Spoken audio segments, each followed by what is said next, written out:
Amados irmãos, queridas irmãs, a paz do Senhor. Graças a Deus que nos dá a vitória pelo nosso Senhor Jesus Cristo. É muito bom estar com os irmãos, estar aqui com esse pastor tão alegre, tão animado, homem de Deus, pastor Ezequiel Alves da Rocha, homem abençoado, amigo nosso, grande companheiro do Senhor. Aqui o meu amigo intercessor também, pastor Mário, que está aqui, e conhecer aos irmãos para mim é uma grande alegria. Eu quero convidá-los a abrirem suas Bíblias na primeira epístola do apóstolo São Paulo aos irmãos de Corinto. Primeira epístola de Paulo aos Coríntios, capítulo 15, versículos 57 e versículo 58.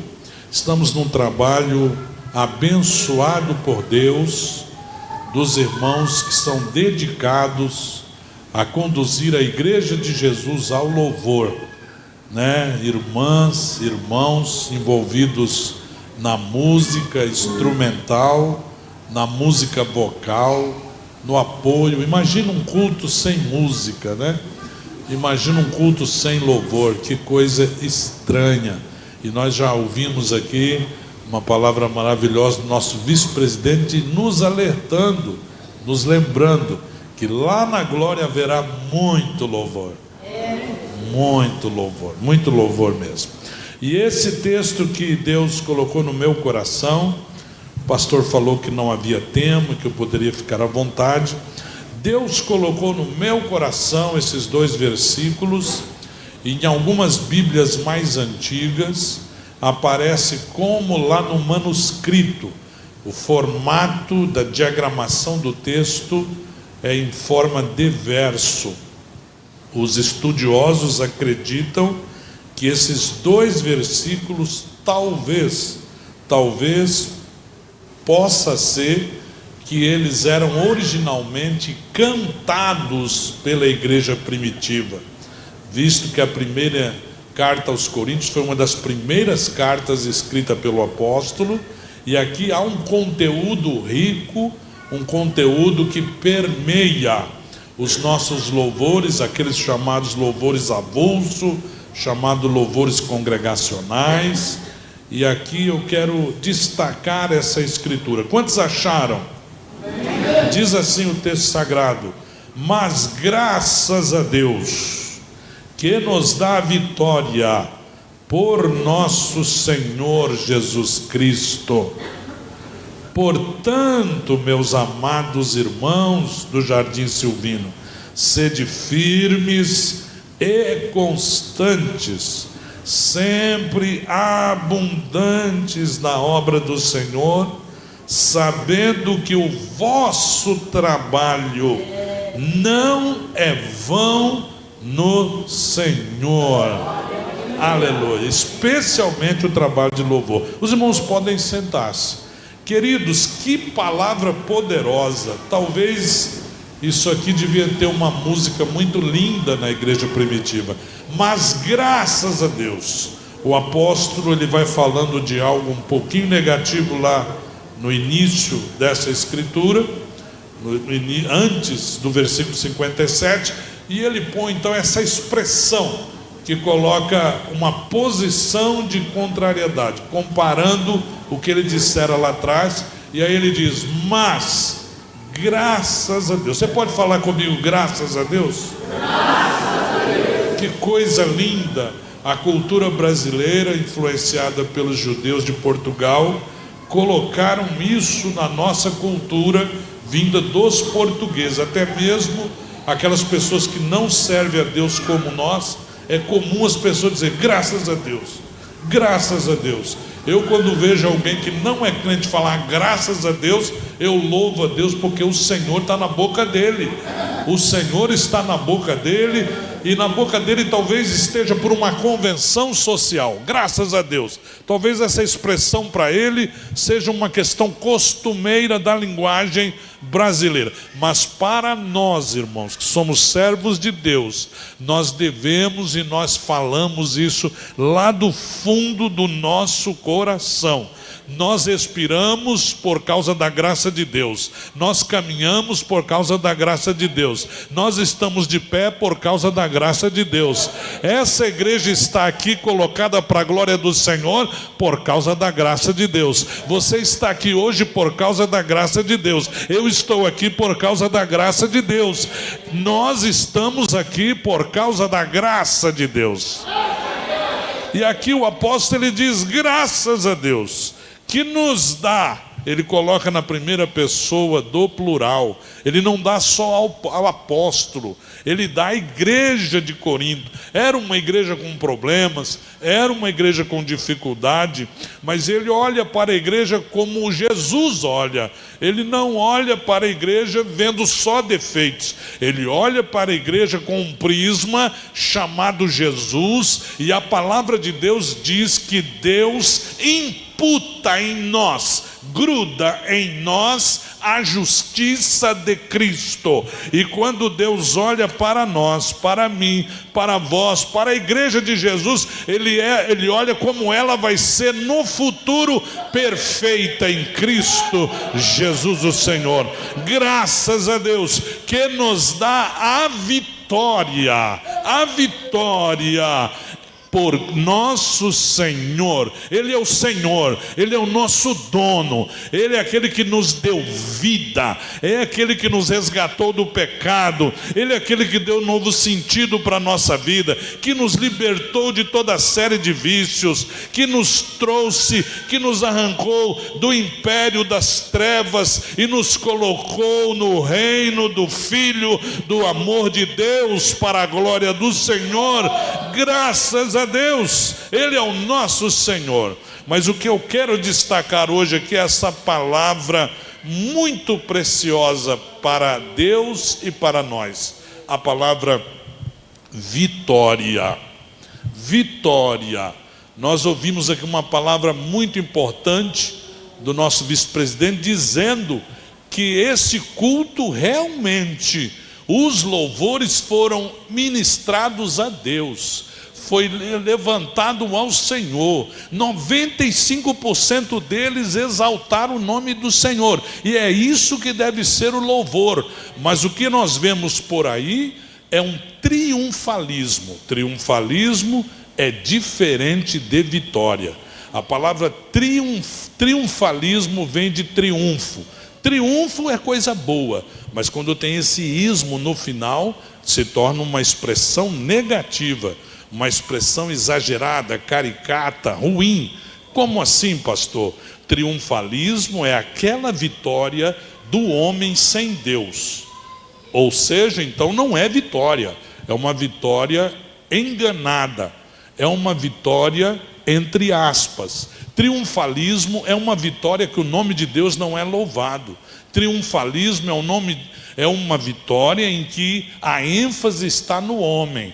Isso é triunfalismo. Nós não pregamos triunfalismo, nós pregamos a palavra de Deus. E a palavra de Deus diz que Deus já nos garantiu a vitória. A nossa vitória não está em nós, a nossa vitória está nele. Porque nós nada temos, mas Ele é dono de tudo. Nós nada somos, mas Ele é o Deus onipotente, onipresente, onisciente. Como disse o salmista, Ele é um Deus incomparável. Por isso nós o louvamos, por isso nós o bendizemos, por isso nós agradecemos a Ele. Por isso, um evento para destacar a importância do louvor ao Senhor. Aqui o Senhor está nos dizendo, através do seu apóstolo, graças a Deus. Fale comigo de novo, graças a Deus. Fale de novo também, que nos dá por Cristo Jesus a vitória. Diga, eu tenho a vitória por causa de Jesus. Aleluia. Nós vemos a vida do apóstolo Paulo ele tem a vitória, irmão, como a única opção na sua vida. O apóstolo Paulo não é aquele, mas será que vai dar? Será que não vai? Será que é assim mesmo? Será que vamos conseguir? Será que não vamos? Não. O apóstolo Paulo, apesar de toda a sua luta, porque não era um triunfalista, ele não comemorava triunfalismo, mas sim a vitória em Deus. Ele não era um pregador daquela vitória barata, artificial, aquela euforia que se esvai como fumaça. A vitória do apóstolo era em Deus, confiada nos valores eternos, confiadas em Cristo Jesus, que exaltava o nome de Deus, e não tinha outra opção para ele. Por isso, quando ele escreve a segunda carta aos crentes de Corinto, no capítulo 2 e no versículo 14, ele diz assim: graças porém a Deus, que em Cristo, 86 vezes o apóstolo escreve essa expressão, graças a Deus, que em Cristo sempre nos conduz à vitória. Amados, ele não está dizendo graças a Deus que de vez em quando ele nos dá a vitória. Ele não está dizendo graças a Deus que hora ou outra nós vencemos. Ele não está dizendo graças a Deus porque na maioria das vezes nós vencemos. Não, ele está dizendo graças a Deus que em Cristo ele nos conduz à vitória. Sempre, sempre, sempre, não é de vez em quando. Ele se intitula, para ele se intitular vencedor é pouco, ele não é só um vencedor. E ele também leva a igreja a entender que nós não somos só vencedores. Dá a impressão que faltou palavra para Paulo, depois que ele falou uma série de doutrinas poderosas. No capítulo 8 de Romanos, versículo 37, ele diz: mas em todas as coisas somos mais do que vencedores por aquele que nos amou. Olha só, eu sou mais do que vencedor. Você é mais do que vencedor. Nós somos mais do que campeões, mais do que vencedor. A igreja do Jardim Silvino é mais que vencedora. Nós somos, por que nós somos mais do que vencedores? Porque quem nos dá a vitória não somos nós. Não é nós quem garantimos a nossa vitória é Cristo, e Cristo está em Deus. Por isso nós levantamos a nossa mão e glorificamos o nome do Senhor. Aí você poderá dizer: pastor, mas você acabou de dizer aí que nós não somos triunfalistas, a nossa mensagem não é um triunfalismo barato. Mas não dá a impressão, quando Paulo fala tanto de vitória, que ele não está sendo meio triunfalista? Não, meus irmãos, de maneira nenhuma. Do ponto de vista humano, se você olhar para a vida de Paulo, nem tudo dava certo na vida de Paulo, na ótica humana, na ótica carnal, na ótica mundana. Nem tudo dava certo. Ele não vivia no mar de rosas. Ele não distribuía um óculosinho para as pessoas ver o mundo cor-de-rosa, um óculos que tivesse uma lente alienadora, que a pessoa está vendo o que o pecado faz no mundo, o que o mundanismo opera nas vidas, o que Satanás age, e está tudo bem. Não, Paulo não é um homem alienado, e ele não aliena a igreja. Paulo não viveu no mundo mar de rosas. A sua vida era extremamente perigosa. Nesse mesmo capítulo que li no início, no versículo 30, ele disse: nós nos expomos a perigos a toda a hora. lá no capítulo 4 da segunda epístola, versículo 11, ele diz: somos sempre entregues à morte por causa de Jesus. Olha que não era uma vida mar de rosas, não era tudo mil maravilha. A vida dele, o ministério dele não era, como diz aí alguém, mamão com açúcar, né? Não tem coisa mais gostosa que mamão com açúcar, leve, faz bem. É tranquilo comer um pedaço de mamão, não é? Não, a vida do apóstolo era muito perigosa. E nós, se nós abraçamos a mensagem de Cristo, se nós somos seguidores de Cristo, e a gente vai para o mundo, a gente vai fazer a obra de Deus, a gente se lembra do chamado daquelas 35 duplas que Jesus enviou os 70, e ele não tampou só com a peneira.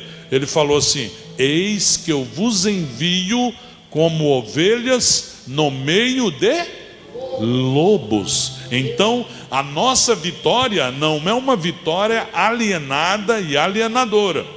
Também nós observamos que o apóstolo Paulo, ele foi um homem muito batalhador do evangelho. Ele não era uma almofadinha da fé, ele não era alguém que se aproveitava da igreja. Ele foi um homem de sofrimento.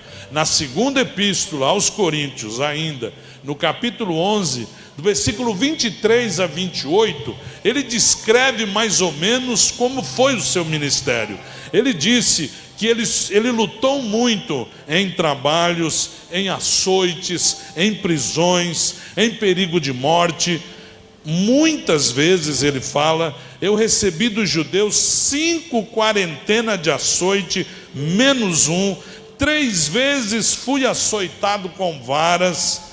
Olha só, uma vez fui apedrejado, 3 vezes sofri naufrágio, uma noite e um dia eu passei no abismo, em viagens muitas vezes, em perigos de rio, em perigos de salteadores, em perigo dos da minha nação, em perigo dos gentios, em perigos na cidade, em perigos no deserto, em perigos no mar, em perigos entre os falsos irmãos, em trabalhos e fadiga, em vigília, muitas vezes, diz ele, em fome. Eu passei fome, eu passei sede, eu muitas vezes senti frio, sofri nudez. Além dessas coisas exteriores que eu estou citando, Paulo diz: ainda me oprime as coisas internas, o cuidado de todas as igrejas. Veja que a vitória dele não é uma vitória de engomadinho, de almofadinha. Você, meu irmão, que está em luta,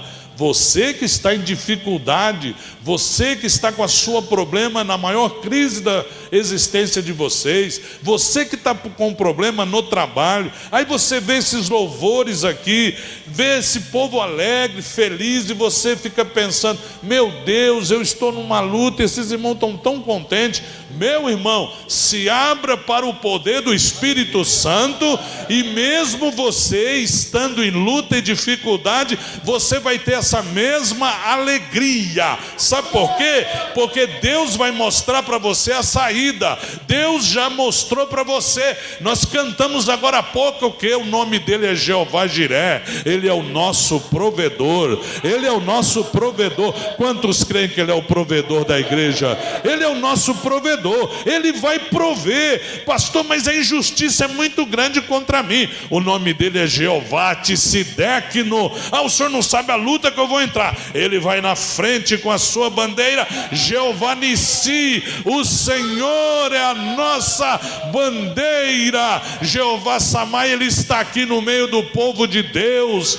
Pastor, mas eu estou doente. Pastor, o exame deu um resultado esquisito aqui. Eu vou mostrar essa semana para o médico, meu coração está aflito. O nome dele é Jeová Rafá, o Deus que nos cura. Receba a cura do Senhor, receba o poder de Deus na sua vida, receba a graça de Deus para você cantar louvores.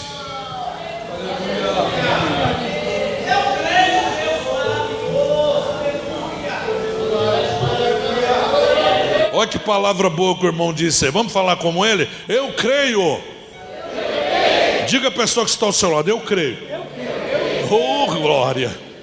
É isso que Jesus disse para Jairo: não temas, Jairo, crê somente.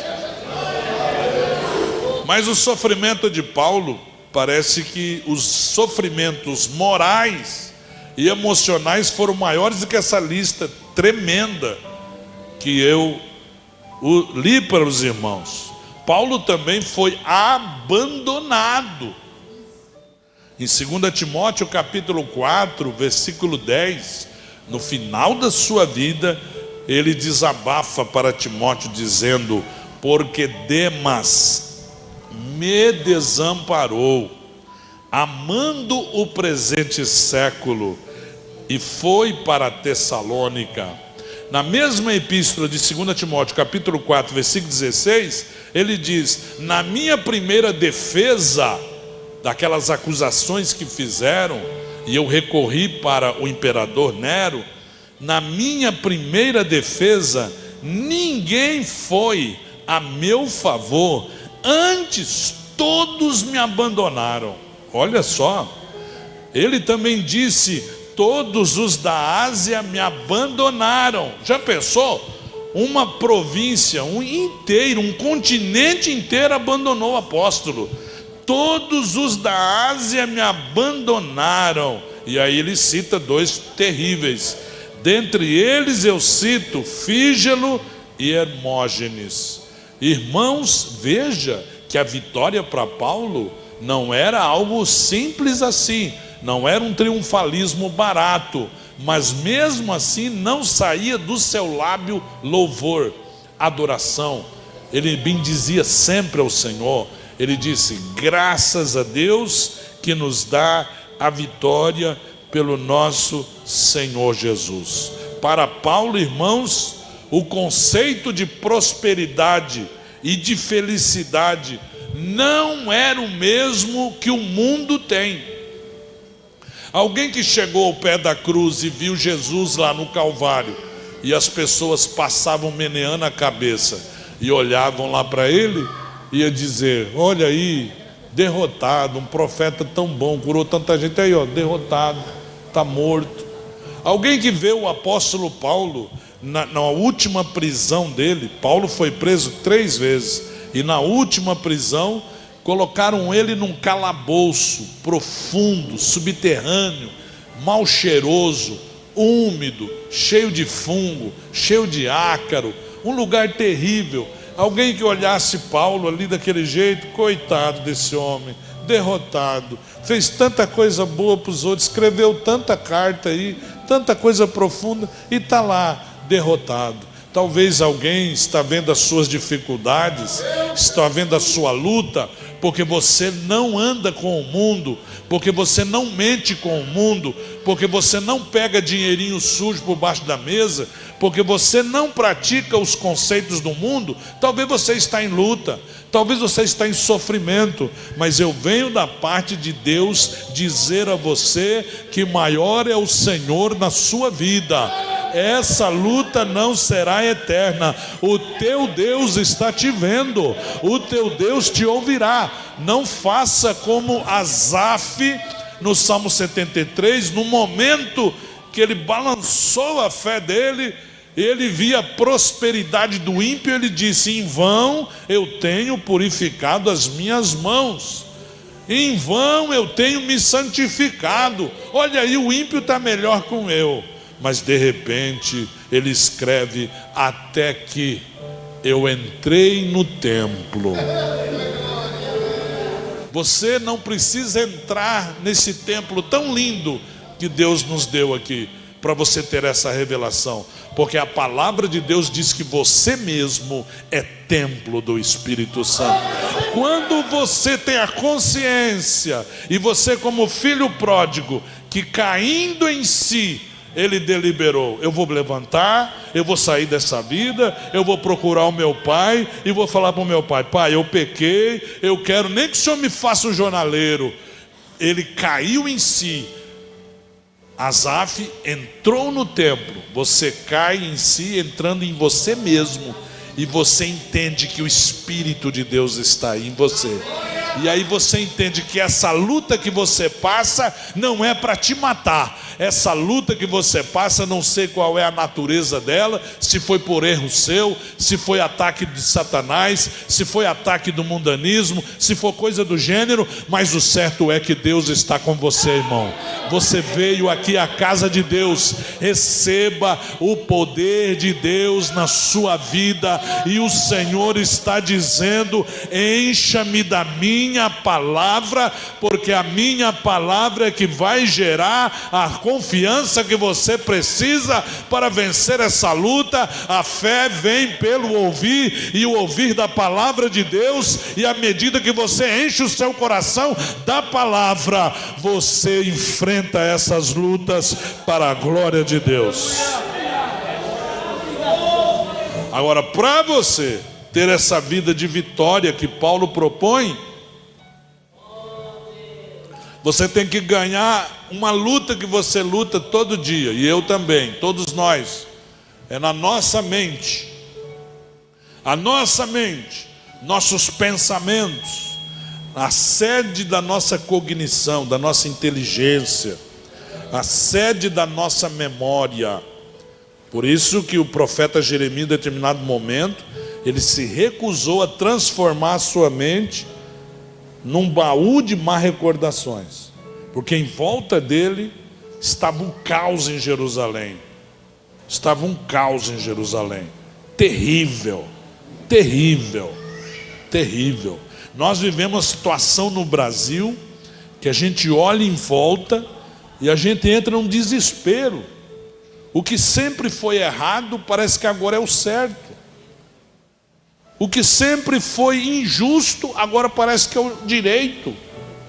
O que sempre foi incorreto agora parece que é o mais acertado. Uma pessoa sobe com uma ação num tribunal, de repente vira ele que era a vítima, no processo, ele vira o réu. A gente está vendo um mundo terrível. Aí quando a gente olha para Jeremias, que estava o povo sendo exilado, Jerusalém destruída, o templo destruído, o povo desviado, os falsos profetas ganhando cada vez mais status e moral com o povo, ele teve um momento que ele falou: chega, eu não vou ficar pensando nisso aqui em volta de mim, eu vou trazer a memória. Por isso que a batalha é na mente. Eu vou trazer à memória aquilo que pode me dar esperança. Lembra de onde Deus te tirou. Lembra o milagre que Deus fez na sua família. Lembra o que Deus fez na vida da sua esposa, na vida do seu marido. Lembra o que Deus fez na vida dos seus filhos. Lembra o que Deus fez aqui nessa congregação. Olha para o seu pastor, lembra os testemunhos que ele já deu aqui. Começa a verificar que o Senhor que operou no passado é o mesmo que vai operar hoje. A batalha tem que ser vencida aqui na minha mente.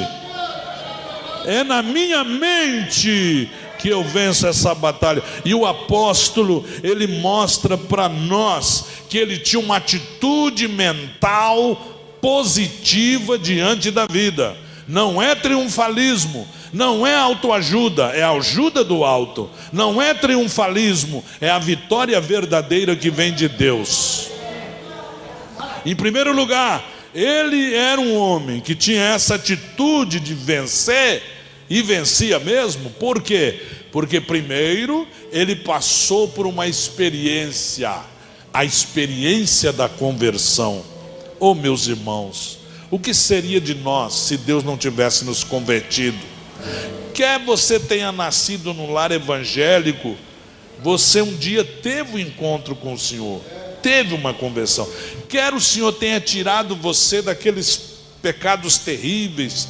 Talvez alguém aqui o Senhor tirou do crime, tirou das drogas, tirou do vício, tirou da depressão, tirou de doenças incuráveis, tirou de espíritos malignos que habitavam em você, e você veio para Jesus, se converteu. Nós precisamos sempre estar louvando a Deus pela nossa conversão. O apóstolo Paulo era um inimigo de Deus, inimigo da igreja de Deus. Saulo, Saulo, por que tu me persegues? Foi a palavra na sua conversão. E ele caiu possivelmente daquele cavalo, com a carta na algibeira, com carta branca, para espoliar os irmãos. Ele batia nos crentes, ele usurpava os bens dos crentes, ele confiscava os bens. É isso que queria dar, aquela carta branca. Ele estava achando que estava fazendo um grande trabalho para o eterno, para Yahvé, para o judaísmo. Vamos acabar com essa seita, vamos acabar com esse povinho. Era um tempo de ignorância, ele não sabia que ele estava errado. Mas um dia, no caminho de Damasco, ele viu um clarão do céu, e a experiência foi tão forte que ele caiu. E agora aquele grande comandante daquele pelotão de soldados, tateando, cego, rendido, mas ele é um camarada tão tremendo que ele não quer seguir qualquer um, não é? Quem é, Senhor? Quem és que me derruba? Quem és tu que me cega desse jeito? Eu sou a Jesus, a quem tu persegues. E ali ele é orientado, vai lá para a casa do irmão que ele foi recomendado. Daqui a pouco vem Ananias, dá o primeiro discípulo, o grande Paulo, estudando aos pés de Gamaliel. Saiu de Tarso lá com 12 anos de idade, estudou alguns anos, era um doutor da lei, respeitadíssimo. Agora sentado, cego, diante do Zé da Silva, da igreja. Todo respeito, eu também sou José, tá? Com todo respeito ao Silvio e ao José, eu também sou José. Robson José, meu nome. Ali agora sentado diante de um homem simples. E agora, irmão Saulo, oh glória, e agora ele está ministrando. Então, a nossa vitória começa porque a nossa mente é outra, irmão. A nossa mente foi mudar. Hora ou outra, você já reparou que a gente parece que quer sair dessa conversão e quer voltar aos costumes antigos, quer voltar à mentalidade antiga. Aí ora o Espírito, opa, aí soa aquele alarmezinho, a gente corre, oh meu Deus, tem misericórdia de mim. O Senhor fez uma mudança na minha vida. Quantos aqui se converteram ao Senhor? Pode louvar a Deus. E ele disse, ele é um homem vitorioso, porque ele disse assim, eu estou, escrevendo aos irmãos da Galácia, no capítulo 2, versículo 20, ele diz, eu já estou crucificado com Cristo, e vivo não mais eu, mas Cristo vive em mim.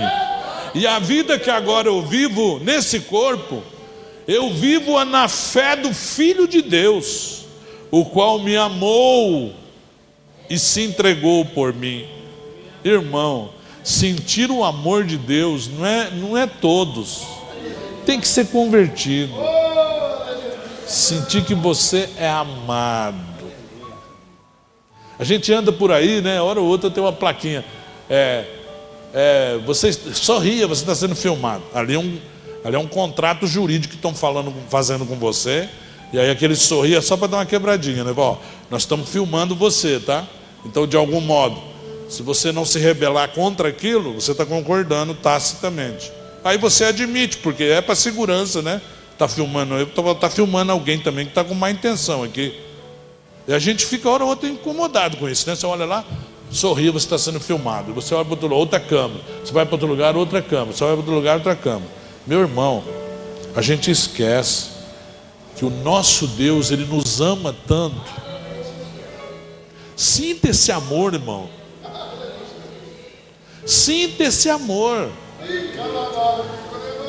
Sinta esse amor e essa ansiedade vai embora.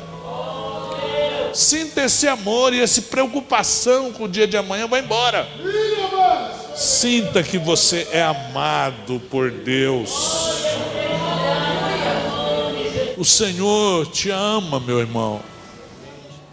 Ele não te ama por causa da sua performance.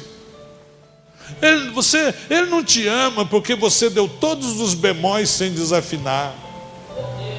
Ele não te ama porque você veio com o terno bonitinho, com a camiseta bem arrumadinha. Ele não te ama porque você fez tudo certinho. Não, irmão. Ele te ama porque você é filho. Ele te ama. Ele te ama, Ele te ama, Ele te ama. Seja batizado com o batismo de amor. Sinta-se amado por Deus. Quando você se sente amado por Deus e assimila, e você entende que Deus te ama, o seu louvor sai diferente. O seu louvor é diferente. Você glorifica a Deus de um jeito diferente. Porque quando a gente está num culto ao Senhor, de repente chega alguém aqui, às vezes até simples a pessoa, não tem assim todo o conhecimento musical, né? E dessa pessoa abre a boca aqui e começa a louvar, e você sente uma coisa tão gostosa. Por quê? Porque essa pessoa, ela sente-se amada por Deus. Essa pessoa sabe que ela é amada. E ele disse assim: o qual me amou e se entregou por mim. E ele disse na segunda epístola aos Coríntios capítulo 5, 17: e se alguém está em Cristo, nova criatura é. As coisas velhas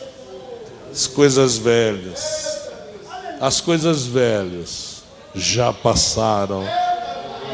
Eis que tudo se fez novo. Aleluia. E por isso ele tem um ideal. Para você vencer, você tem que ter um ideal. Aquele que não sabe para onde está indo, ele não sabe o que é vitória. Ele disse, usando uma metáfora bem interessante: o atleta que corre para alcançar uma medalha qualquer, uma coroa corruptível, nós, porém, corremos atrás de uma medalha incorruptível, eterna, poderosa, que avança no tempo e no espaço. Pois eu assim corro, disse Paulo, não como a coisa incerta, assim eu combato, assim eu luto. Aqui a ideia, a palavra que ele usou no original no grego, é a ideia da luta greco-romana. Eu combato não como batendo no ar, ou seja, eu tenho um objetivo. Qual é o seu objetivo?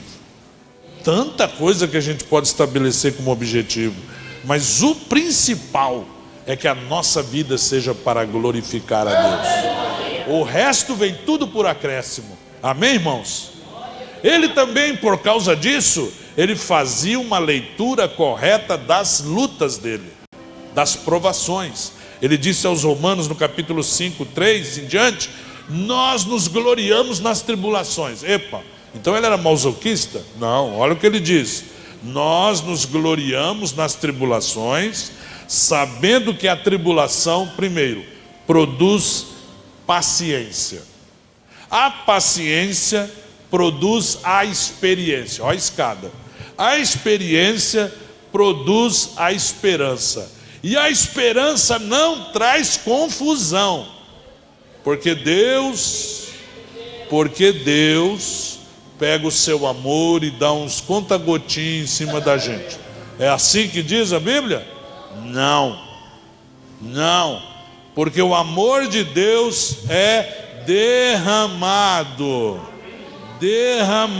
em nosso coração. Por quê? Pelo Espírito Santo que nos foi dado. Quantos podem levantar sua mão e glorificar ao Senhor? Por isso ele pode falar aos filipenses, mesmo estando preso, ele fala 12 vezes para os irmãos se alegrar. E ele diz assim: não estejais inquietos por coisa alguma. Ah, mas como assim? Como eu não vou ficar inquieto? Como não vai ficar inquieto? Eu não atingi a meta esse mês, eu não sei o que o patrão vai falar comigo na terça. Como não ficar inquieto? Como não ficar inquieto? Estou com um problema com o filho em casa. Meu filho está dando problema, pastor. Eu fico inquieto, não tem como não ser inquieto. Meu filho se afastou dos caminhos do Senhor, está dando problema. Como é que eu vou ficar inquieto? Não dá para cumprir isso aí, não. Não dá para cumprir essa palavra, não. Ah, mas como que eu não vou ficar inquieto? O meu ministério está com problema. Levantou umas pessoas aí contra a minha pessoa. E eu estou vendo que é uma obra do diabo, eu não sei o que fazer. Como que eu não vou ficar inquieto? Aí Paulo vai explicar. Não estejais inquietos por coisa alguma. Antes, as vossas orações. Melhor dizendo, as vossas petições sejam em tudo conhecidas diante de Deus pela oração e súplica com ações de graças. E aí ele diz assim: e a paz de Deus, que excede todo entendimento, guardará o vosso coração. A palavra no grego de se guardar é Deus vai montar guarda, como se fosse soldado armado mesmo. Vai montar guarda ao redor do seu espírito, da sua alma, do seu coração e dos vossos sentimentos. O ser humano tem 28 sentimentos. 1/3 desses sentimentos é negativo e 2/3 positivo. Mas uma pessoa inquieta, ele só tem sentimento negativo. Mas aqui a Bíblia diz, se você escutar a receita do apóstolo, a paz de Deus, que não tem computador do mundo que consegue medir a paz de Deus, ela vai te tranquilizar, ela vai te pacificar. Ele diz: seja em tudo conhecida a vossa petição. O que é petição? Se você olhar o dicionário, você vai ver que petição é um pedido que a gente faz para uma autoridade com base numa lei. É isso que eu mexo com isso quase todo dia, sou advogado. Petição é isso. Você faz um pedido para um juiz com base na lei.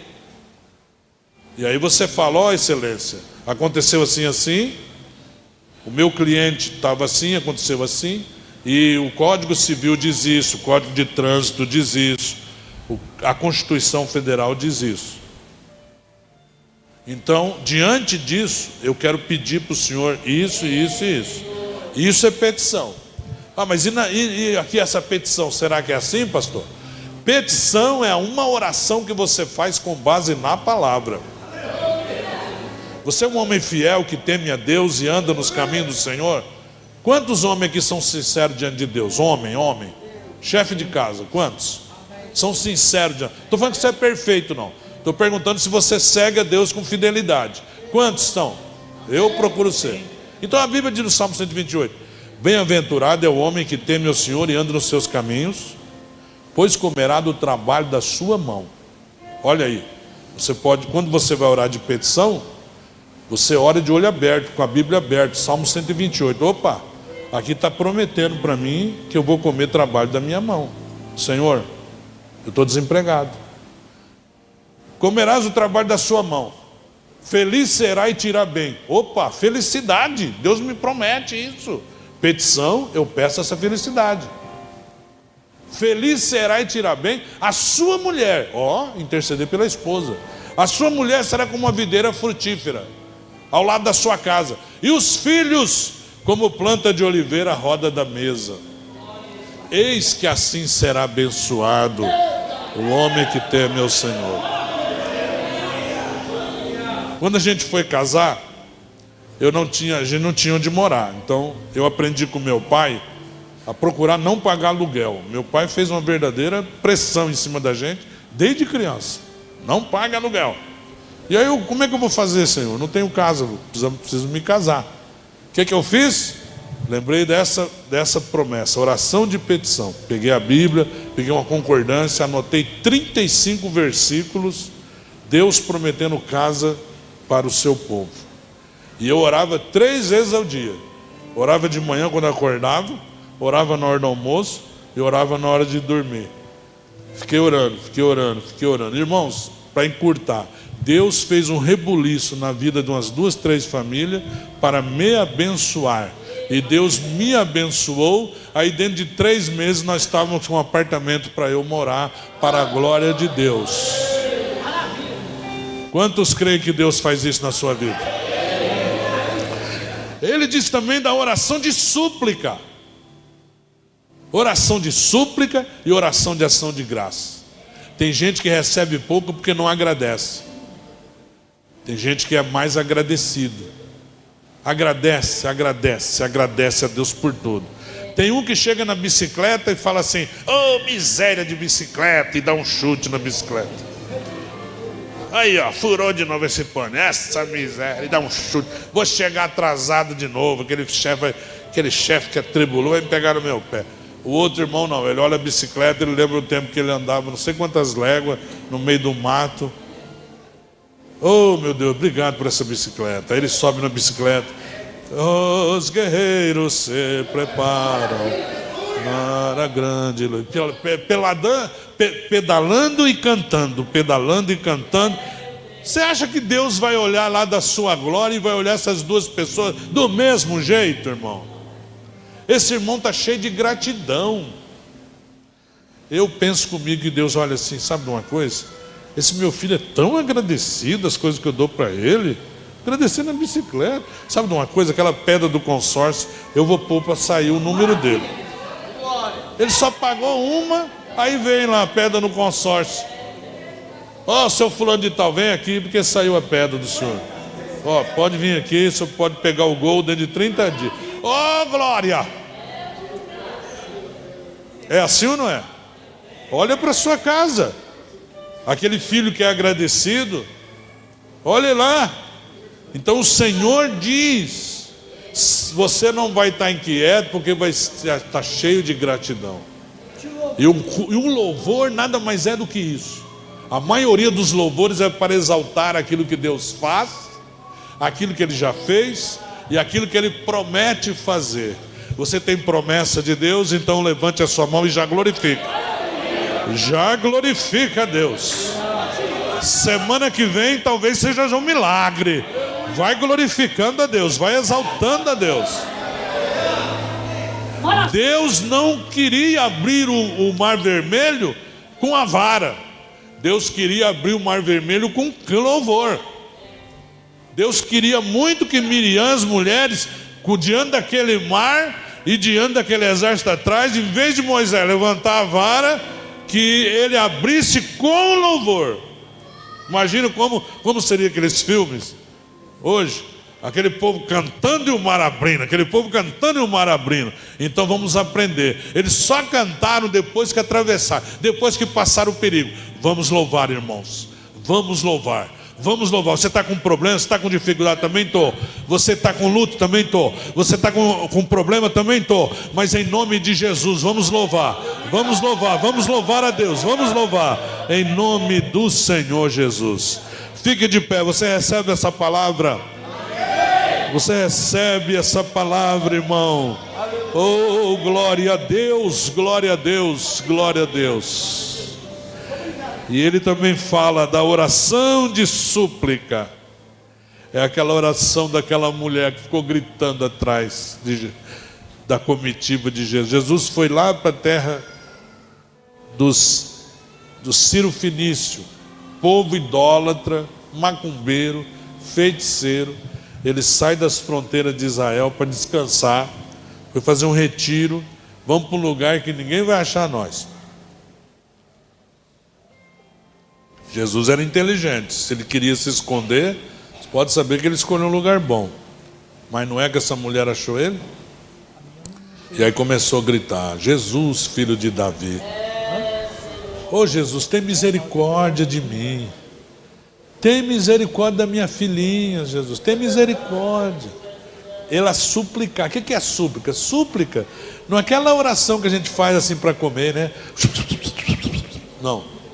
Súplica, irmão, é com lágrima. O Espírito Santo me faz saber que tem pessoas aqui que estão chorando. O inimigo armou até para ele não estar aqui hoje. Está chorando. Então essa oração com choro, com lágrima, com reconhecimento: Senhor, eu já fui ao meu limite, não tem mais o que eu fazer. Eu não sei o que fazer, Senhor. Isso aí é só com o Senhor. Eu não tenho saída, eu não tenho escapatória, Senhor. Não tenho saída para a esquerda, para a direita, para trás, para frente. A minha saída é só para cima. Eu choro na tua presença. Quem sabe alguém está fazendo essa oração de súplica. Então o apóstolo ele diz: não estejais inquietos, façam oração de petição, sustenta seus pedidos na palavra, clama a Deus, agradece ao Senhor porque Ele já te deu, e a paz de Deus, o shalom. Shalom é uma palavra muito rica no hebraico, não é só paz. O shalom de Deus vai te preencher. Você vai receber as bênçãos de Deus, a paz de Deus que excede todo entendimento, vai guardar o seu coração e guardar os seus sentimentos em Cristo Jesus. Por isso que Paulo, nas últimas palavras, ele não morre um rabugento, um velho ranzinza. Ele disse: olha, combati o bom combate, acabei minha carreira, guardei minha fé, agora só me resta a coroa da justiça. É um homem sarado, é um homem em quietude, é um homem tranquilo, porque a confiança dele está em Deus. Nessa segunda conferência dos louvores da casa de Deus, Deus nos trouxe aqui para nos dizer: meu povo, continue me adorando, continue me louvando, continue me bendizendo, deixa o resto comigo. Buscai primeiro o reino de Deus e a sua justiça, e as demais coisas que você precisa, eu vou te acrescentar. Você recebe essa palavra?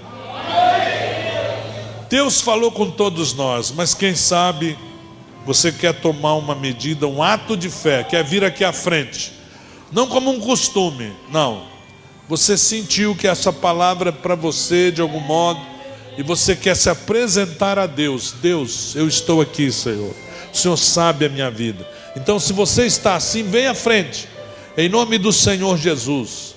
Quem sabe há uma família até toda quer vir à frente. Pode vir, vem à frente. Nós estamos já encerrando. O pastor falou que eu podia até 11 horas. Não é 11 não, é 10h15 só. Em nome de Jesus. O Senhor está aqui, irmão.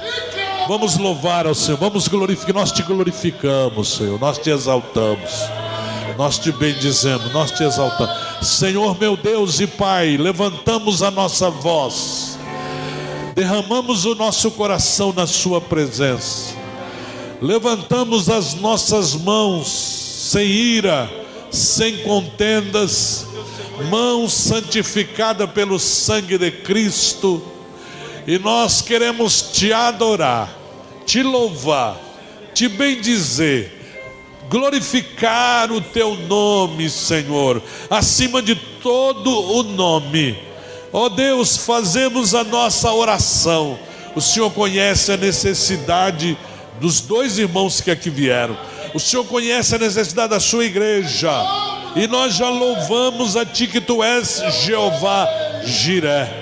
Senhor é o Deus provedor, aquele Senhor que clama por uma enfermidade no seu próprio corpo, clama por alguém que não está aqui.